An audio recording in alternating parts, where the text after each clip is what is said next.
Hi guys, welcome to bio Setu bridging the knowledge gap. And आज के इस video में हम पीएच, पीओएच एंड केडब्ल्यू that is ionic equilibrium constant के बारे में आज हम लोग डिस्कस करने वाले हैं।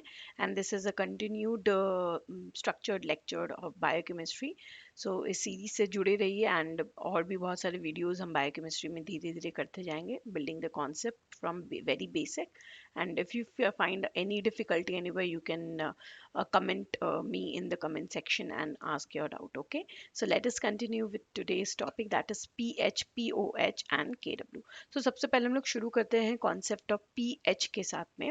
So ये what is this basically pH? तो अगर हम सिंपल लैंग्वेज में बोले तो pH एक बेहतरीन तरीका है, एक इजी मेथड है to determine or to know or to tell someone about the hydrogen ion concentration present in a particular solution in a particular sample. तो अगर हमको किसी भी सैंपल में, किसी भी सोल्यूशन में अगर मुझे बताना है कि उसमें कितना हाइड्रोजन आयन का कंसंट्रेशन है, तो जनरली हम क्या बोलते हैं, हम पीएच से डिनोट करते हैं कि भाई पीएच मतलब, सपोज अगर मैं बोलूं कि पीएच इज 2, इसका मतलब मैं क्या समझूंगी, इसका मतलब सामने वाला क्या समझेगा कि that hydrogen ion concentration of that particular solution is 2. सो ये कॉन्सेप्ट आया कहाँ से, ये पीएच आया कहाँ से, उसके बारे में हम बात करेंगे. तो हम स्टैंडर्ड सिचुएशन, स्टैंडर्ड कंडीशंस में डील करते हैं. That is at 25 degree centigrade को स्टैंडर्ड टेम्परेचर कंडीशन कंसिडर किया जाता है. सो 25 डिग्री सेंटीग्रेड में अगर हम वाटर को लेते हैं, water actually is a very bad conductor of electricity. But बहुत लोग बोलेंगे नहीं नहीं, water is a good conductor of electricity. So I am talking about pure water. मैं प्योर वाटर का जिक्र कर रही हूँ यहाँ पर जब मैं बोल रही हूँ कि वो एक बैड कंडक्टर ऑफ इलेक्ट्रिसिटी है. क्योंकि जो प्योर वाटर होता है उसमें आयोनिक कंटेंट बहुत कम होता है. दैट मीन्स जो टैप वाटर का हम बात करते हैं, tap water is a good conductor of electricity because उसमें वाटर के आयनिक कंटेंट के अलावा और भी बहुत सारे न्यूट्रिएंट, बहुत सारे आयन्स प्रेजेंट होते हैं. तो जो टैप वाटर होता है वो गुड कंडक्टर ऑफ इलेक्ट्रिसिटी होता है. लेकिन जब आप फिल्टर वाटर, किसी आरओ का वाटर लेंगे तो वो बैड कंडक्टर ऑफ इलेक्ट्रिसिटी होगा. आप एक्सपेरिमेंट के तौर पे करके देख सकते हैं. घर में हमारे पास स्टीमर होता है, आप स्टीमर में टैप का पानी डालो तो वो स्टीमर काम करेगा. बट अगर आप फिल्टर वाटर डालोगे तो आपका स्टीमर काम नहीं करेगा. दिस शोज कि वो बैड कंडक्टर ऑफ इलेक्ट्रिसिटी होता है. पर ये water, pure water bad conduct of electricity क्यों होता है? सो सपोज हम अगर 1 मोल ऑफ वाटर का बात करें, 1 मोल का क्या मतलब होता है, एवोगाड्रोस नंबर का मॉलिक्यूल. और ये बिल्कुल बेसिक केमिस्ट्री का हम बात कर रहे हैं. एवोगाड्रोस नंबर क्या होता है, 6.022 इंटू 10⁻23 मॉलिक्यूल. 1 मोल में एक एवोगाड्रो नंबर जितना मॉलिक्यूल होता है, and this is 1 Avogadro number. ठीक है, तो 1 मोल का जब वाटर हम लेते हैं तो 1 मोल का वाटर, 1 मोल का वाटर कितना डिसोसिएशन शो करता है, 10⁻⁻7 हाइड्रोजन आयन हमें मिलेगा. एंड 10⁻⁻7 OH माइनस आयन हमें सोल्यूशन में मिलेगा. अब आप इमेजिन कर सकते हो 10⁻⁻7 का कहने का क्या मतलब हुआ. 10⁻⁻7 का मतलब हुआ कि यह 0.0000001 इतना मोल हमको मिलेगा. मतलब 0.1 भी नहीं, 0.1% भी नहीं. तो ये बहुत बहुत कम आयोनिक कंटेंट हो गया. मतलब अगर मैं प्योर वाटर लूँ तो उसमें मुझे हाइड्रोजन आयन और OH माइनस आयन बहुत ही कम मिलेंगे. इसीलिए हम कह रहे हैं कि वो बैड कंडक्टर ऑफ इलेक्ट्रिसिटी होता है. तो ये जो 10⁻⁻7 है, तो मैंने क्या बोला कि कंसंट्रेशन ऑफ हाइड्रोजन है इतना. बट हम जब भी बात करते हैं, हम जब भी कैलकुलेशन के ऊपर आते हैं, हमको अगर किसी को बताना है कि हाइड्रोजन आयन का कंसंट्रेशन कितना है, तो वी वांट टू, हमको इजी करना होता है कैलकुलेशन. अगर मैं आपको सीधा बोल दूं कि हाइड्रोजन आयन का कंसंट्रेशन 7 है, तो it will be easier for us to understand and to communicate, no. तो इसी चीज को करने के लिए फर्दर कैलकुलेशन किया गया था. And concentration of hydrogen ion का जब हम बात करते हैं, तो हाइड्रोजन आयन कंसंट्रेशन हमारा कितना आता है एक प्योर वाटर में, 10⁻⁻7. अब मुझे इसे क्या करना है, सिंप्लीफाई करना है just for the sake of, ताकि मेरा जो कैलकुलेशन है वो इजी हो जाए. इसको सिंप्लीफाई करने के लिए हम क्या करते हैं, दोनों तरफ में लॉग ले लेते हैं. ठीक है, so by taking log on both side you can see what we are doing. हमने log 10 दोनों ही तरफ ऐड कर दिया. तो जब log 10 hydrogen ion concentration will become equal to log 10 10⁻⁻7. अब लॉग के कुछ रूल्स होते हैं. सो लॉग का रूल, एक ये रूल होता है that log 10 a to the power x. log 10 a to the power x जब ऐसा होता है तो ये क्या हो जाता है, जो पावर में होता है वो बेस में चला आता है, that means it becomes x into log 10a। तो यहाँ पे भी हमें कुछ ऐसे दिख रहा है log 10 a to the power x, यहाँ पर x है -7, तो मैं इसको क्या लिख सकती हूँ, -7 log 10 10, एंड log 10 10 क्या होता है 1, so that means log 10 hydrogen ion concentration becomes -7। तो हमने एकदम सिंपल बना दिया, हमने log 10 हाइड्रोजन आयन कंसंट्रेशन अब बोल दिया -7, 10 टू दी पावर -7 को रिड्यूस करके हम थोड़ा सा सिंप्लीफाइड इक्वेशन में पहुंच चुके हैं, दैट इज -7।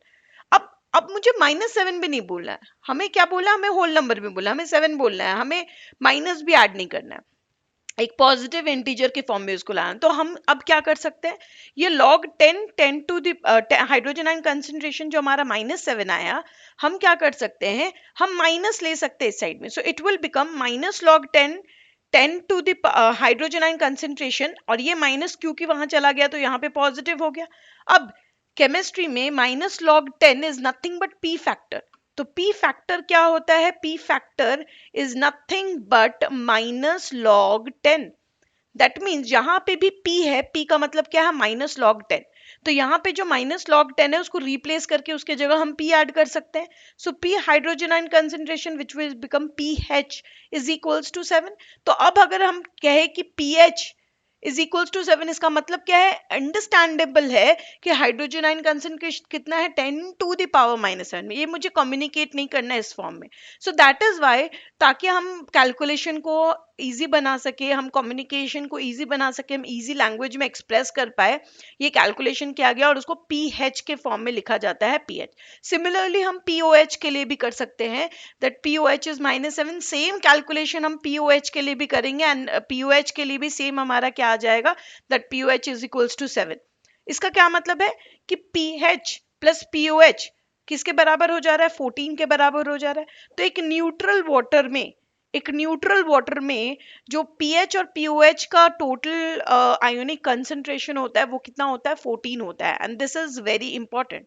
सो जब हम एक न्यूट्रल वाटर का बात कर रहे हैं, अब मैं न्यूट्रल वाटर क्यों बोल रही हूँ, बिकॉज ऑब्वियस सा बात है कि हम यहाँ पर टेम्परेचर स्टैंडर्ड लिए हैं, दैट इज 25 डिग्री सेंटीग्रेड का हम यहाँ पे टेम्परेचर में बात कर रहे हैं। अब टेम्परेचर अगर बढ़े या घटे तो ऑब्वियस सा बात है, टेम्परेचर इंक्रीज या डिक्रीज होगा अगर, तो वो कहीं ना कहीं hydrogen ion and OH minus dissociation of water में भी इम्पैक्ट शो करेगा, जो हम लोग देखते भी है। सो जब भी टेम्परेचर चेंज होता है it definitely impacts the ionic concentration. हमेशा याद रखिएगा कि जब भी टेम्परेचर जो है वो इंक्रीज करेगा, whenever temperature will increase, तो क्या होगा, it will lead to water का dissociation will also increase, okay, water dissociation will also increase, always remember this fact कि वाटर डिसोसिएशन भी बढ़ने लग जाएगा। तो जब 25 डिग्री से ऊपर जाएगा टेम्परेचर, सपोज मान लीजिए 25 से 30 डिग्री सेंटीग्रेड में आते हैं, तो ज्यादा वाटर डिसोसिएट करेगा, 40 डिग्री सेंटीग्रेड में आता है तो और ज्यादा वाटर डिसोसिएट करेगा। लेकिन अगर हम टेम्परेचर कम चले जाए, हम 20 डिग्री पे चले जाएंगे, तो क्या हो जाएगा, 20 डिग्री पे हमारा जो वाटर डिसोसिएशन है वो कम हो जाएगा, यहाँ पे जो वाटर का डिसोसिएशन है वो ज्यादा हो जाएगा, ठीक है। सो वाटर डिसोसिएशन बढ़ने का क्या मतलब हुआ कि हमें हाइड्रोजन आयन ज्यादा मिलेगा और हमें साथ ही साथ में OH माइनस आयन भी ज्यादा मिलेंगे, क्योंकि H2O as a whole dissociate करेगा तो वो हाइड्रोजन एंड OH दोनों देगा। तो जैसे ही हाइड्रोजन आयन डिसोसिएशन होगा, ये वाटर डिसोसिएशन होगा, हमें H प्लस भी ज्यादा मिलना शुरू हो जाएगा और हमें OH भी माइनस भी ज्यादा मिलना शुरू हो जाएगा। एंड क्योंकि H plus and OH is increasing, तो pH क्या हो जाएगा, क्योंकि pH इज नेगेटिव लॉग, तो pH will decrease and POH will also decrease, क्योंकि यहाँ पर क्या हो रहा है, हमारा हाइड्रोजन आयन बढ़ रहा है and P is nothing but negative log 10, negative log 10। सो क्योंकि ये नेगेटिव log 10 है तो हाइड्रोजन आयन बढ़ेगा तो pH हमारा घटेगा, और इसीलिए हम कहते हैं जितना ज्यादा हाइड्रोजन आयन हम क्या कहेंगे, उतना ज्यादा एसिड।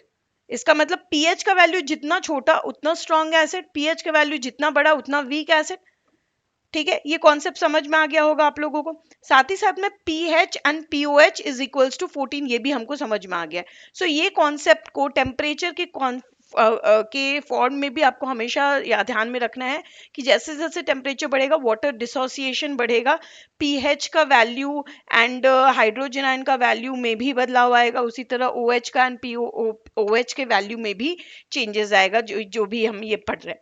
अब ये तो हमने देख लिया कि पीएच क्या होता है, पीओएच कैसे होता है और कैसे हम इसको डिराइव करते हैं। ये जो आज हम पीएच बोल रहे हैं या पीओएच बोल रहे हैं कैसे आया यहाँ पे। इसी का एक और तरीका है न्यूट्रल वाटर कंसंट्रेशन जो 14 हमें भी निकाला, उसी को निकालने का एक और वे भी होता है with the help of ionic product of water निकाल करके, which is equilibrium constant for water. So जब हम आयनिक प्रोडक्ट ऑफ वाटर निकालते हैं जिसको हम के डब्ल्यू से रिप्रेजेंट करते हैं, आयोनिक प्रोडक्ट ऑफ वाटर मतलब नाम से ही बहुत ज्यादा क्लियर है, आयन का प्रोडक्ट। अब आयन कौन देगा, ऑब्वियसली हाइड्रोजन आयन है एंड OH माइनस आयन है। सो ये दोनों आयन है और इनका प्रोडक्ट मतलब इनको मल्टीप्लाई करना है, हमें इनका प्रोडक्ट निकालना है, ठीक है, उसके बेसिस का बात हो रहा है। तो के डब्ल्यू क्या, ionic product of water, so hydrogen ion concentration into OH minus concentration. And क्योंकि हम इक्विलिब्रियम, हम न्यूट्रल कंडीशन का बात कर रहे हैं, हम standard 25 degree centigrade temperature standard situation का बात कर रहे हैं, तो hydrogen ion concentration is also 10⁻⁷, OH minus concentration is also 10⁻⁷। तो जब हम दोनों को मल्टीप्लाई करें तो क्यों, और दोनों को हम मल्टीप्लाई करेंगे प्रोडक्ट निकालने के लिए। अब हम और क्या कर रहे हैं, हम दोनों तरफ लॉग ऐड कर रहे हैं, मतलब यहाँ पे मैं ऐड कर देती हूँ -log 10, हम दोनों ही तरफ -log 10 को ऐड कर रहे हैं। सो यहाँ पे भी -log 10, यहाँ पे भी -log 10 आ गया। एंड लॉग का एक और रूल होता है that log a into b becomes a plus b. तो क्योंकि यहाँ पे भी वही है, log a इंटू बी है, ये a हो जाएगा और ये b हो जाएगा, तो a प्लस b हो जाएगा। सो log a plus log b, so log a is -log 10 10⁻⁷ plus -log 10 10⁻⁷।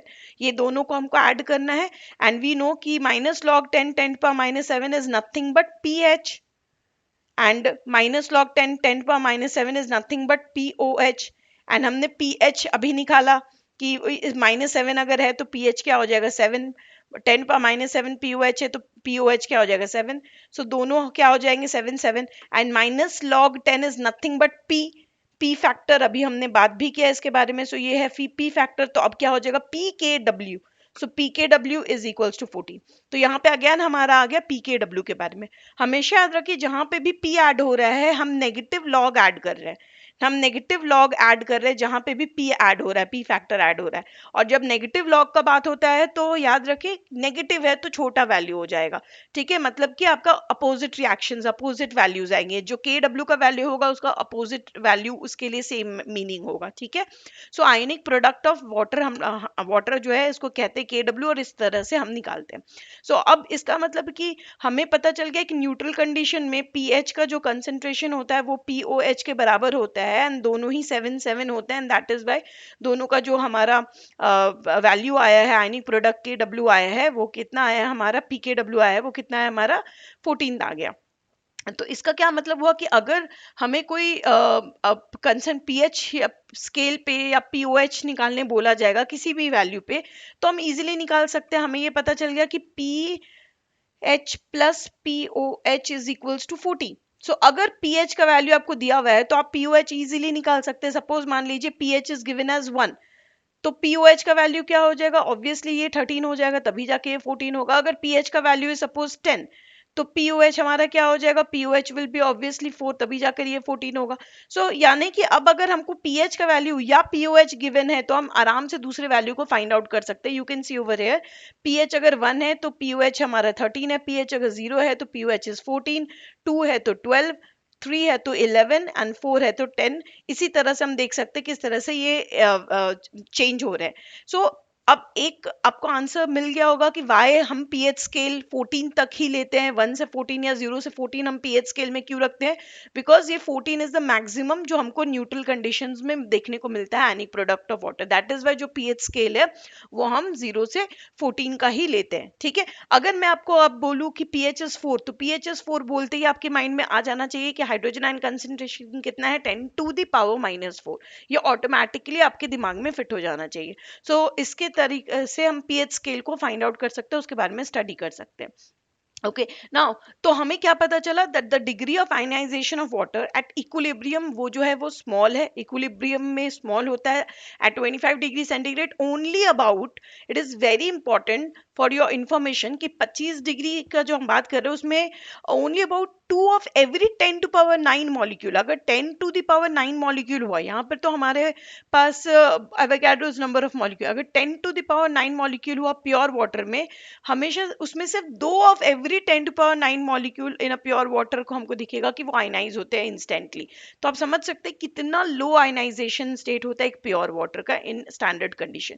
So the equilibrium constant for the reversible ionization of water के equilibrium is obviously hydrogen ion concentration into OH minus concentration divided by the total हमारा water का concentration in pure water. And this is very important, pure water में that is 25 degree centigrade पे the concentration of water कितना होता है, 55.5 molar होता है। ठीक है, हमेशा याद रखिएगा प्योर वाटर में वाटर का कितना कंसंट्रेशन होता है, 55.5 मोलर।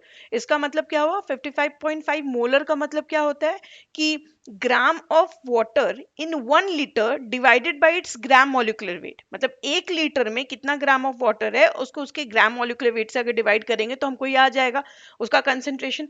तो कितना हुआ, 1000 ग्राम पर लीटर डिवाइडेड बाय 18.014 जो कि उसका मॉलिक्यूलर वेट होता है वाटर का। सो जब हम इसको वैल्यू को कैलकुलेट करेंगे and essentially constant in every relation, तो जब हम इसको कैलकुलेट करेंगे तो हमारा आंसर आ जाएगा। ठीक है, सो हम जब इसको कैलकुलेट करते तो हमको पता चलता है कि कितना डिसोसिएशन शो कर रहा है, दैट इज 1 × 10⁻⁷ मोलर का हमको कंसंट्रेशन शो कर रहा है। वो अभी हमने कैलकुलेट करके भी देख लिया।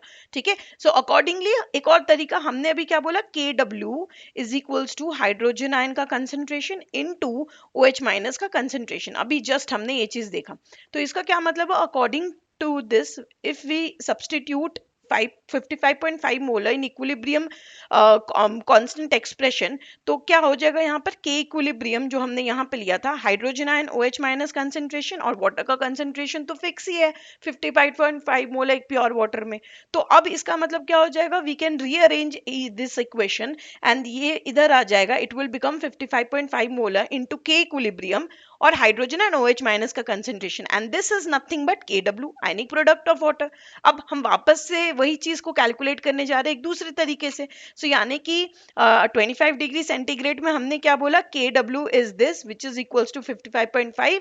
और एक चीज जो के इक्विलिब्रियम है, the value of K equilibrium determined by electrical conductivity measurement of pure water.